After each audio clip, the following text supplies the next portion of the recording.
Veligonda project తొలి దశను ఈ నెల 31న ప్రారంభించనున్నట్టు ఏపీ సీఎం చంద్రబాబు నాయుడు ప్రకటించారు. నిర్వాసితులకు 250 కోట్ల పరిహారం చెక్కును అందజేశారు. ఆంధ్రప్రదేశ్ రాష్ట్రంలో అసాధ్యమనుకున్న 30 ఏళ్ల వెలిగొండ ప్రాజెక్టు మొదటి దశను అధికారికంగా ప్రారంభించనున్నట్టు ముఖ్యమంత్రి చంద్రబాబు వెల్లడించారు.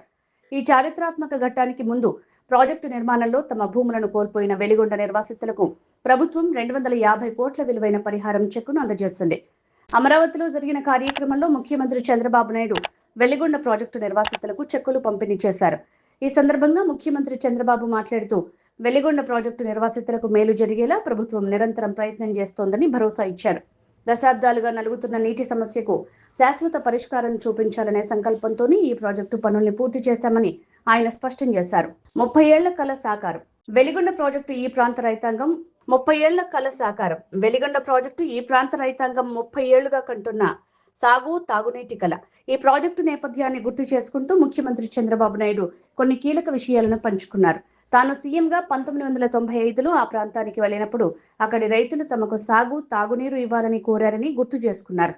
ఆనాటి రైతుల ఆవేదనను చూసి ఈ ప్రాజెక్టును పూర్తి చేయాలని సంకల్పించి 1996లో వెలిగొండ ప్రాజెక్టుకు శిలాఫలకం వేశామని పేర్కొన్నారు.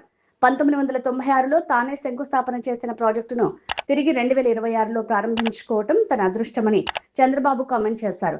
అసాధ్యమనుకున్న 30 ఏళ్ల వెలిగొండ ప్రాజెక్టు నిర్మాణాన్ని సుసాధ్యం చేసి చూపించామని ఆయన ప్రకటించారు.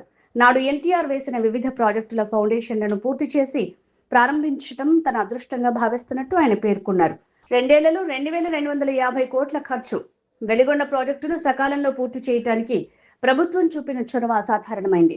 ఈ ప్రాజెక్టును పూర్తి చేసి ఇప్పుడు ప్రారంభించేలా గత 2 ఏళ్ల కాలంలోనే ప్రభుత్వం 2250 కోట్ల భారీ బడ్జెట్ను ఖర్చు చేసిందని ముఖ్యమంత్రి వెల్లడించారు. 2019లో తాము అధికారంలోకి వచ్చి ఉంటే ఈ ప్రాజెక్టు 2021లోనే పూర్తి చేసేవాళ్లమని చంద్రబాబు అభిప్రాయపడ్డారు.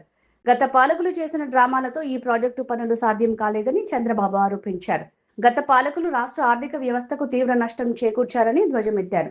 అయినప్పటికీ ఎట్టి పరిస్థితుల్లోనూ ప్రాజెక్టు పూర్తి చేసి ప్రజలకు నీరివ్వాలని సంకల్పించుకున్నామని, అనుకున్న విధంగానే పనుల్ని ముగించామని చంద్రబాబు విమర్శించారు.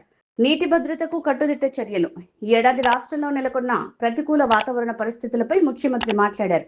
ఈ ఏడాది ఎల్నినో తీవ్ర ప్రభావం కారణంగా రాష్ట్రంలో దాదాపు 50% సాగర్ జిల్లాలకు కూడా నీళ్లు రాలేదని చెప్పారు. ఇలాంటి పరిస్థితులు ఎదురైనప్పటికీ ప్రాజెక్టును పూర్తి చేసి నీరు ఇవ్వాలని ప్లాన్ చేసినట్టు వివరించారు. పోలవరం ప్రాజెక్టును పూర్తి చేయడం ద్వారా కృష్ణా డెల్టాకు నీరు తరలించొచ్చని, అదే సమయంలో శ్రీశైలంలో నీటి పొదుపు చేసి ప్రకాశం, నెల్లూరు, కడప, రాయలసీమ ప్రాంతాలకు నీరివ్వొచ్చని ముఖ్యమంత్రి చెప్పారు. దీని ద్వారా ఈ ప్రాంతాల నీటి అవసరాలు తీరుతాయని అన్నారు.